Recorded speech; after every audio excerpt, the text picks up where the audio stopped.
Hi, I'm Heidi and I'm here today with Rod, and today is the day we're going to do a fall makeover. It seems like we just did this. I know, and the gardens, the plants really are looking pretty good up front here, but it's fall and it's time. And we're going to get a lot of criticism, we know, off of doing this transformation. Every year we do, because people are going to tell us the plants look so good, why are you doing it? What a waste. But well, one thing is I did stop watering them. That's true. So we kind of make them look a little bit worse. Right.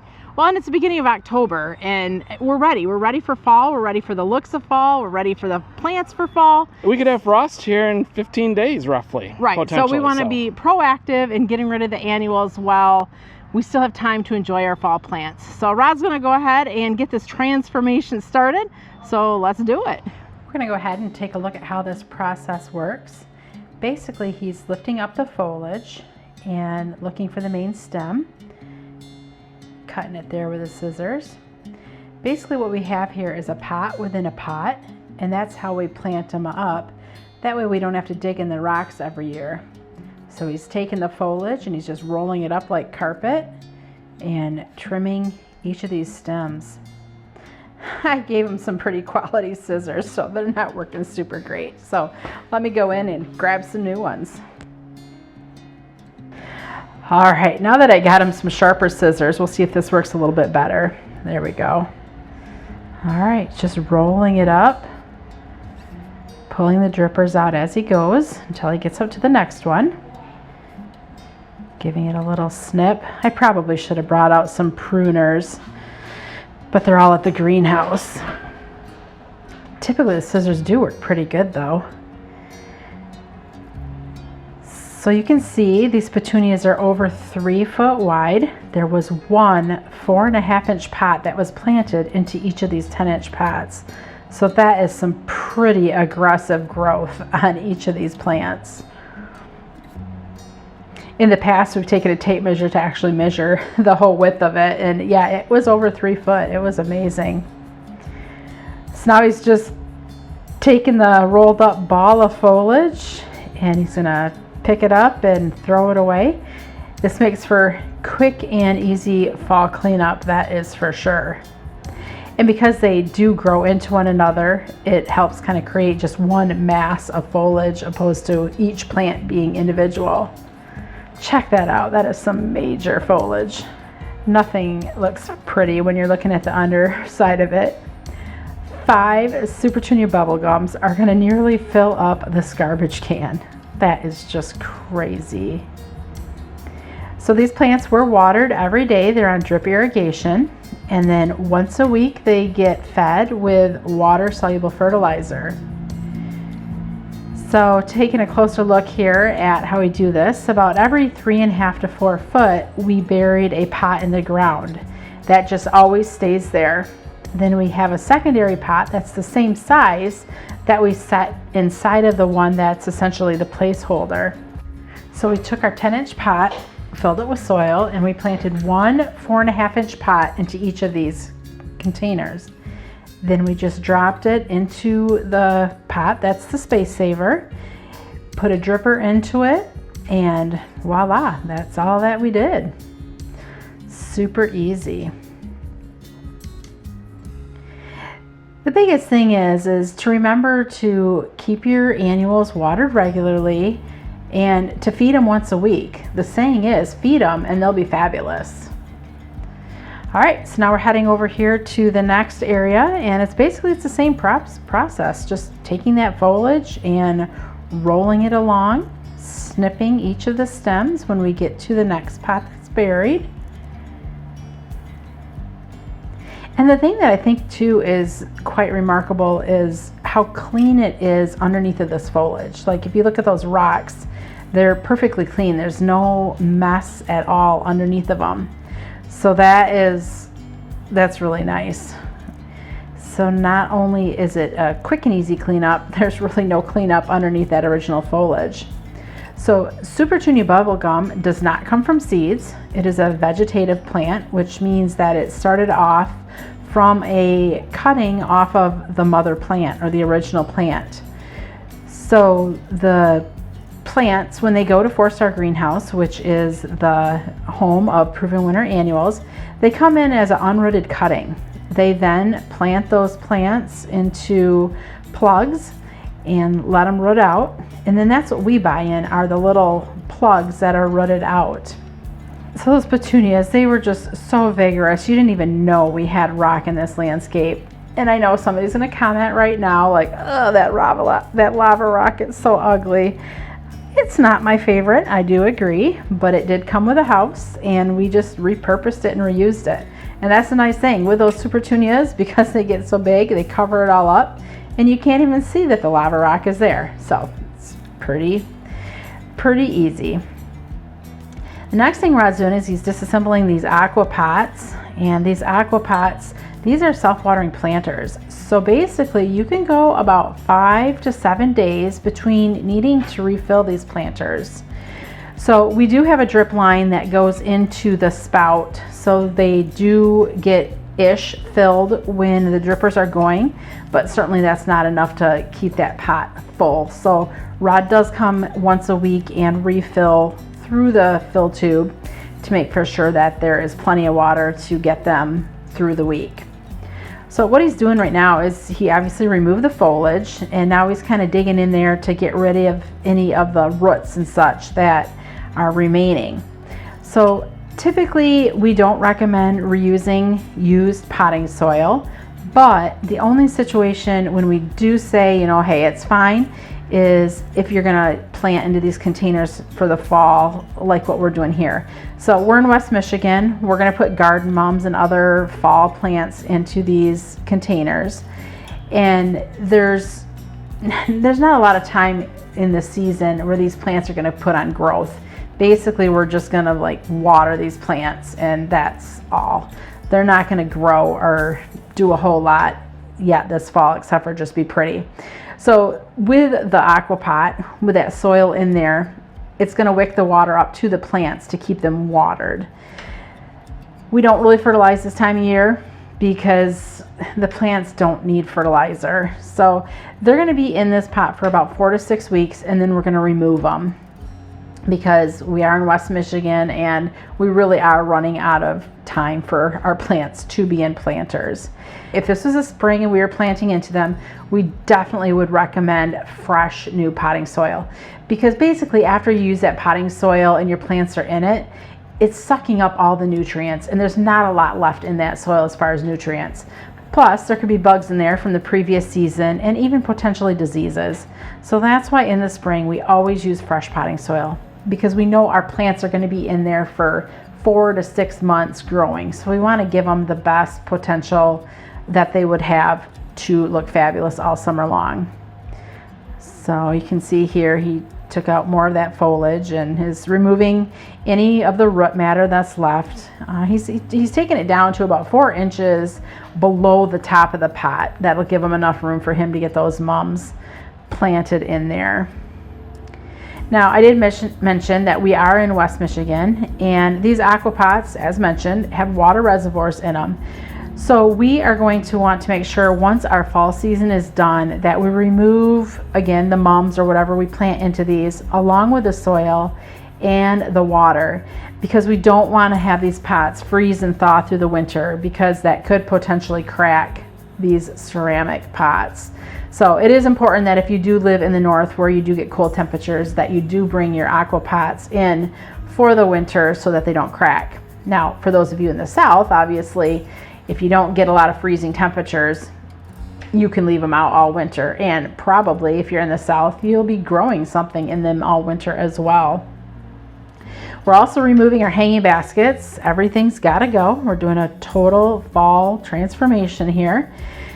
So with these hanging baskets, we love them. These are our lighted hanging baskets. So we will plant these up specifically for each season: spring, summer, fall, and winter. These plants light up at night, so whatever we have planted in them are going to glow and are going to be illuminated. Also, the other nice thing with these is that we have there's a dripper that comes with them, so it will drip into these hanging baskets. So they too are getting watered every day, like all of the pots that we have in the ground.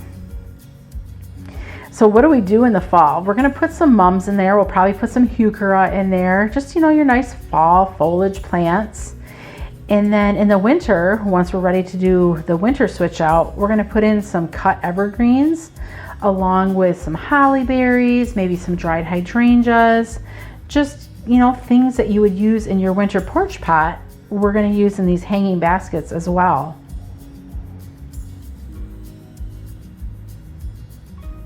It's just crazy how much foliage can grow over the summer. Look at that, wow. We are packing these trash cans full. Obviously you're not paying by the pound, you're paying by the can, so you want to get as much in there as you can. So this is our recycle bin, so this will be brought to the recycle or the compost station. This is probably one of the hardest planters to watch get taken down, because they look so beautiful still at this point in the season. Look at that. I mean, those tiara pink super petunias are just absolutely beautiful still. But I'm ready for a change. So some of you can appreciate change and others of you are just cringing at the sight of what you're seeing right now, but we're ready for fall. We don't have a long fall season here, so we want to enjoy the fall. So in addition to those tiara pink super petunias, these coleus did amazing as well. This is the Coleus Mini Me series. This is Mini Me Chartreuse. Those plants got really large. So definitely if you're looking to plant that Coleus Mini Me next year, one does a lot. It gets really nice size. So he's taken all these annuals out. We will leave that palm tree in the center though. We're going to use that still as the upright thriller. So we'll see. I mean, if we get cold enough, it's probably going to not fare well, you know, if we get a really, really hard frost. But up until that point, we're going to use it because it does. It's got great upright foliage and adds a lot of really cool interest to these container combinations. This pot too, he's digging out a lot of the excess roots. He's going to take it down to about 4 inches, so that way he's got plenty of room to plant the annuals and even some perennials into this container. All right, now he's just pulling out that secondary pot again. You can see the roots just coming through the bottom of that pot. It is such a massive root ball, especially when we get to this late in the season. All right, pulling it out, getting them all dumped out. This is why I love that pot in the pot though. Look how clean that is. No dirt is falling into that hole. We won't have to redig the hole. All we'll have to do is just plop a mum in there and put the dripper in and they're going to be ready to go. So for those of you who are not familiar with the Super Petunia Vista Bubblegum, this is what it is. This is what it looks like. This is by far our top selling annual here at Garden Crossings. We sell more Vista Bubblegum than any other annual that we grow. We love Vista Bubblegum. You guys love Vista Bubblegum, but let me tell you, I think Vista Jazzberry is going to take over bubblegum at some point. I'm predicting it'll be 2025. We'll see. All right, we're going to let Rod get this area all cleaned up and sprayed down and get all the excess whatever that may be sitting around out of the way. So we're going to take a walk through the backyard and just take a look at what is still looking great back there. So let's go ahead and walk through the backyard. Here at the Circle Garden, we've got the Zeeland begonias. They're doing great. I wasn't sure how these were going to do this year. This was the first year we grew them, and we had never planted them in the landscape before because we didn't get trial plants the year before. So this was kind of just a let's see what it does when we plant them. And they've done great. They bloom all summer. We haven't had to do any deadheading on them. No special treatment as far as excess fertilizer, or to my knowledge, I don't think Rod's fertilized them at all. And they've done really good here as a border into this garden. Also the Sun Patience Red, again, another easy to grow plant as long as you keep the water on them and they're doing very nice as well.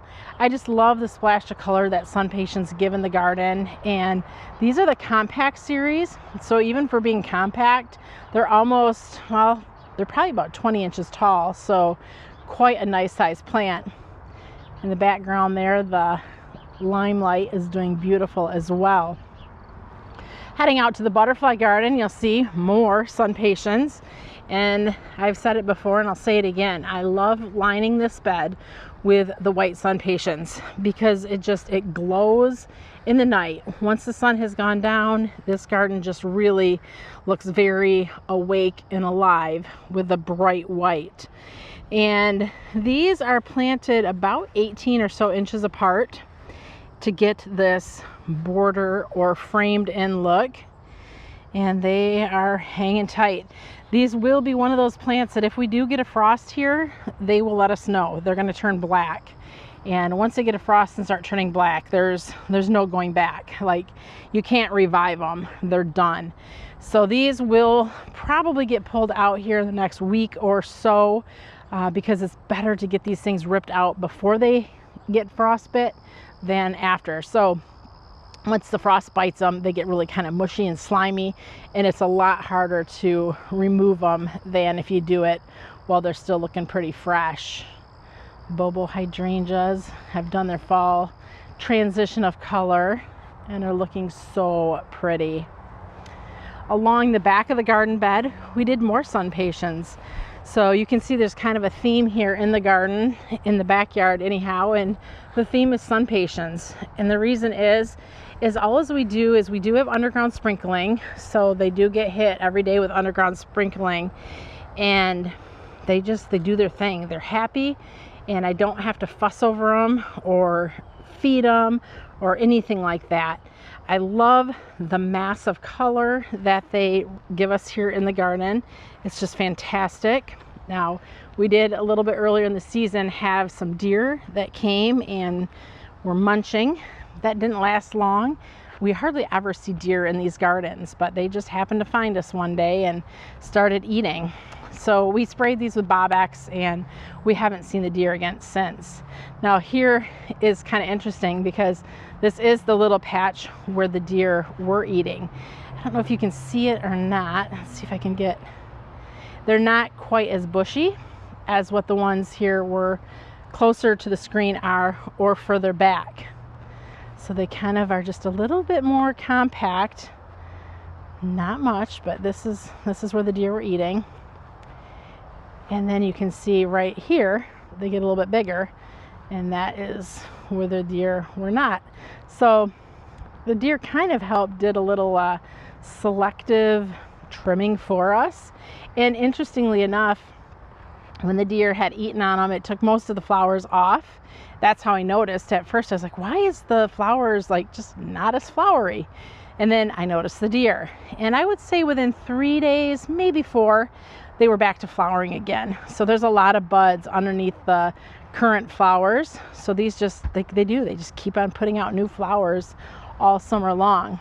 So if you have the ability to keep your flowers watered and regularly, and you have sun, I would highly recommend using Sun Patience in your garden. As we move along, we're going from pink, and now they're transitioning to purple. So here around the pond, we've got purple Sun Patience. These aren't quite as tall as the pink, and we do see a little variation where sometimes they can range from 6 inches taller, 6 inches shorter than from one variety to the next.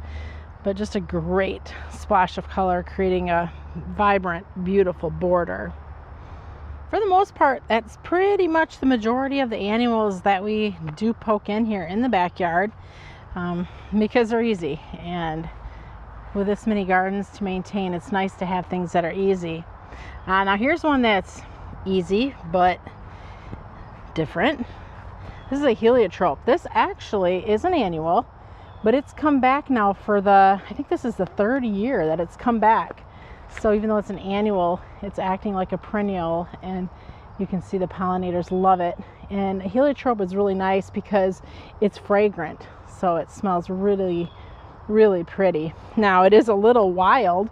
I don't know how many plants were originally planted in this area, but all that purple you're seeing, and there's even some over on that side over there, I'm guessing it was probably only 2 or 3 plants that were originally planted here, and it's kind of created a little bit of a spreading effect out in the garden, but it's in the right place to do that, so I'm loving it. Rod got the front all sprayed off and got rid of any debris that was left over from the annuals that were in this area. So now we are ready to get this planted back up for fall. This is the easiest way to pot. Just dropping the pots right into the pots that are in the ground. Typically in the spring, like I mentioned, we'll put the same size pot into the pot in the ground. But with the fall mums, the pots are just a little bit smaller. I think they're a 9-inch pot instead of a 10-inch pot. So we just drop them right into the placeholder there and put the dripper into the container. Since it's fall and we don't have a long season here with these garden mums, we really don't need any excess soil for them to grow into. They'll be sufficient in the pot that they're in, that black pot, until they're all fizzled out and are ready to be removed. So this is just an easy way to do it for fall. So the plants do need water in the fall, obviously. So like he's putting the drippers in each of those planters and they'll get dripped. I think he'll have the drippers probably go off once a day. He'll cut back the time though, so it's only dripping for, I don't know what he does, maybe 5-10 minutes or so. That should be sufficient for what these garden mums will need. The mums we chose are the Sundance series, which are more like a mid to late fall blooming mum. Garden mums come in different like bloom times. So there's like early bloomers, mid bloomers, late bloomers, very late bloomers. Typically here in Michigan, we'll go with like the mid fall or the late fall bloomers. Otherwise, they're all blooming still in August. And to me, August really isn't, the time to be planting mums. I like to wait until for sure after Labor Day before we even start thinking about planting mums in our landscape. Now, because it was such a beautiful fall, we were able to enjoy the annuals for quite a bit longer. So we are really proud of these mums that we grow. They have such nice shape. When you're growing mums, a lot of places will just grow them so pot tight in the greenhouse that they look like they've got like flat sides on them, or they stretch. They just don't look nice. But we give our mums a lot of space in the greenhouse to grow. That way, as they're growing, they form a perfectly round, beautiful ball. That's just the way mums are supposed to look. They're supposed to have a nice shape to them. So you can see he did take that one out of the container, and he is gonna go ahead and plant it down into the soil there in the aqua pot. Now he didn't remove enough soil, so he's gonna have to dig in a little hollow into the soil that's in there so that it will fit down in properly. This here is actually, it's a tri-colored mum, so there's burgundy, yellow, and white in it. So when we plant these, we plant 3 plugs really close together in the center. That way as those plugs grow and get bigger, they kind of intermingle a little bit to give that beautiful trifecta of color. So on either side of the pillars, these are going to be matching mums with a trio of color. So that will look really pretty. Personally, like when Rod asked me what color mums I wanted, I said, you know what, let's do like yellows or pinks or purples. I think those are nice colors. I don't mind burgundies. Burgundies are good.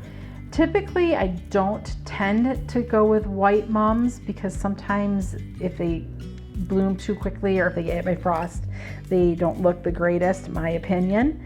And you'll probably never see a rust colored mum predominantly in my landscape either, because for those of you who watch, you know that I typically don't tend to lean towards orange colors. But I do know that rust is a great fall color in the landscape. So in that aqua pot there, that plant is going to create that wicking habit, drawing the water from the bottom of the water reservoir up into the plant. So that will that will get watered probably about every 5 to 7 days, refilling the reservoir in the aqua pot. And then that plant will naturally take up as much water as it needs. So we may find we don't even have to refill it hardly 5 to 7 days because it's not taking up a lot of water at this point in the season.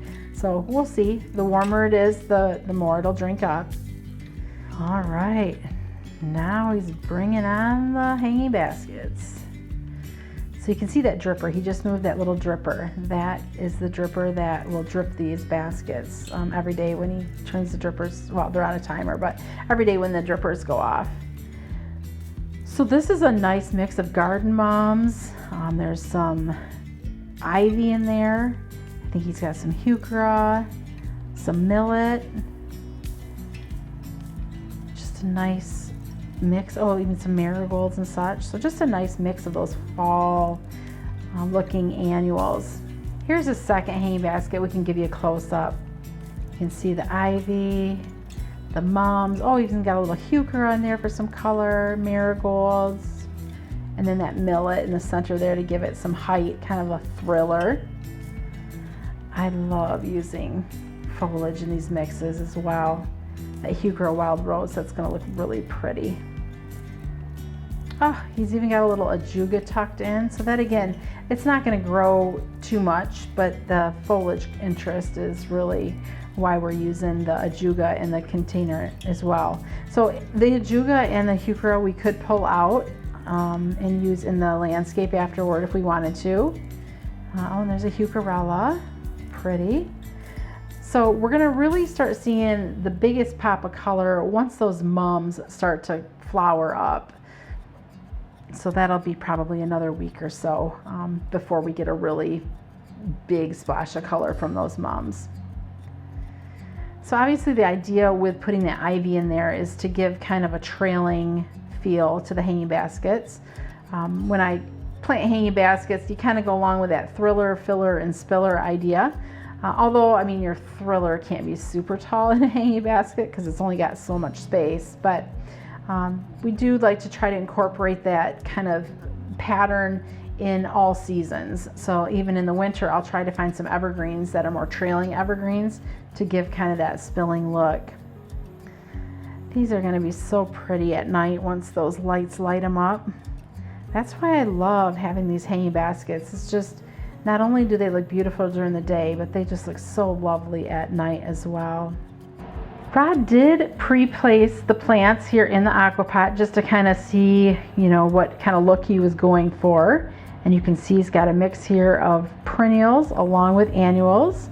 There's a lot of flower color mixed in with a lot of foliage color. So I think he's done a really good job with getting these put together. So in the back we have some lavender, eucomis. We've got some heuchera with a nice chartreuse leaf, Bernera, oh that's beautiful, Queen of Hearts. A couple garden mums which are going to give us the flower color. Then we got ornamental peppers which gives a beautiful splash of red. Heuchera wild rose, that looks so pretty. We've got the Jacob's ladder. This is the feather, golden feathers, I think. And then on this side here that we're looking at too is basically the same as what's on the other side, kind of creating a symmetrical look. I'm loving the look of the primary colors he chose. Like that purple with the yellow and the red. That is just so vibrant. And two, there's a lot of texture going on as well, which I think is important when you're doing container designs, is not only looking at your color, but looking at how you can add texture into the planter as well.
this gives you a little fall inspiration. So if you take just one element of what we did here or use them all, we're hoping that you can have fun in creating your fall container combinations.